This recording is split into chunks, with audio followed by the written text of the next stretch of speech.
So Amazonians in the last 2 weeks galvanized themselves to try to disrupt what the African Football Federation calls SHAN. Going on up and down. In all around the cities, there was fierce resistance. There was light cuts, even in Douala, because of the Amazonian intervention. We did it. Yes. And all around, from Kambe to Tungi, and a host of others, getting to Fako itself, where the march was almost empty. Now, let Biya think. Paul Biya thought he would use Amazonia to convince the world that there is peace and there is just a pocket full, there is just a little bit of or pockets of resistance. He even sent his boy Atanganji to say that the war is over. He did not have the courage to say it is over the same way he declared the war. It is like a Junior African Cup of Nations that they had organized. La République du Cameroon is the organizer, and Southern Cameroonians or Amazonians do not want this tournament to be played in their territory. But La République du Cameroon, as an occupying power in Southern Cameroons, schedules some of these games in Buea, and Buea, capital of Southern Cameroons, and in Victoria, which they prefer to refer to as Limbe.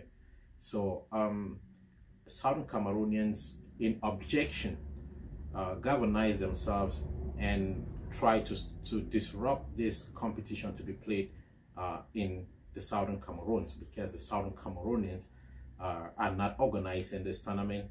Their consent was not sought at for this campaign. Southern Cameroonians, I must say, love soccer or football, and love this competition in such a way that Southern Cameroonians hope to play in this competition on the first year of our recognition, and probably put our bid to organize such a tournament in a much befitting manner than probably any African country have done before.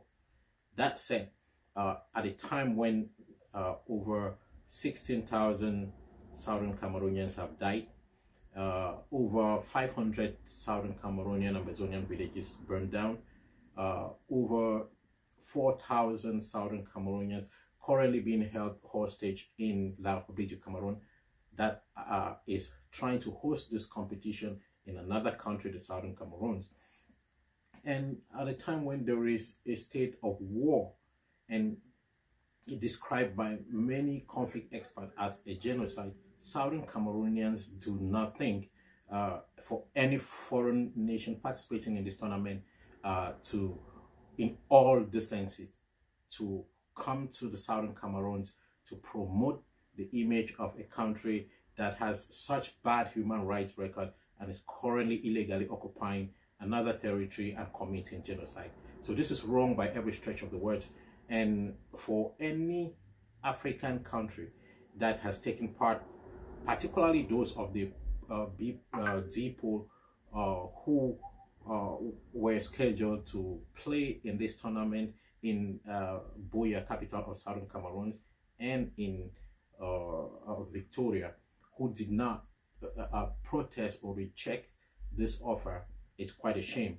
And we as Southern Cameroonians are very, very disappointed for this lack of empathy for the over 16,000 lives that have lost, and the mayhem that Cameroon government and their military continues to carry out on the people of the Southern Cameroon. It's quite a shame, and there is no other way to describe that. That said, Amazonians did not just sit back and watch.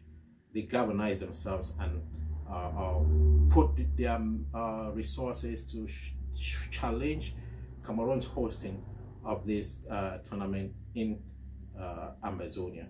A lot was done in the background. Reports that came from all the organizers of the disruption of this program. They feel very satisfied with their efforts so far, and we commend everybody that chipped in one way or the other, or carried out the campaign to sensitize Africa and all CAF organizers of how immoral organizing such a competition in the midst of a genocide represents. So it is quite a shame, but thank God for the resilient Southern Cameroonian, Amazonian resistant movements who did all they could to disrupt this competition. Training venues and games that were scheduled for Buea were never held. They were moved to Victoria, where the colonial power there seems stronger. So Ambazonians successfully removed Chan from the capital of Ambazonia. That is a huge success that Ambazonians should be very proud of. Also, all the teams that participated in Victoria, or Limbe as they prefer to call it, carried out their activity under a heavy military presence. Even in Iraq, football competitions would be a venue for a show of culture, display of harmony, and solidifying African unity and pride. This was not the case in this competition that was organized. CAF and the organizers of this competition should be very, very ashamed of themselves for organizing such, for the lack of decorum and dignity and respect that they chose to show to this prestigious African competition. It is quite a shame that it went on the way it is going on right now, actually. So it is quite a shame.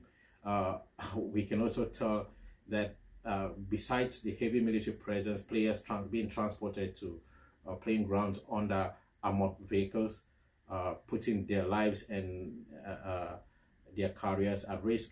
This is not the way for Africa to enjoy football.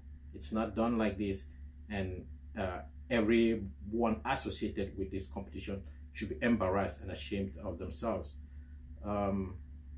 The competition itself, as poorly organized as La République Cameroon has always been, or in the middle of a tournament, in the middle of a game, they had no electricity.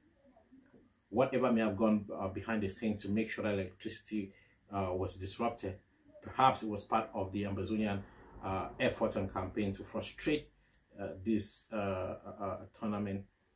We only go to show how unnecessary and how shameful organizing this competition in the middle of a genocide would be. We see in Europe, the English Premier League, where players would kneel at the beginning of every game in solidarity with the Black Lives Matter movement to tell the world that issues of social justice are football matters as well. And in the middle of a genocide in Ambazonia, CAF and every other participant in this tournament clearly showed us that where their morals actually stand.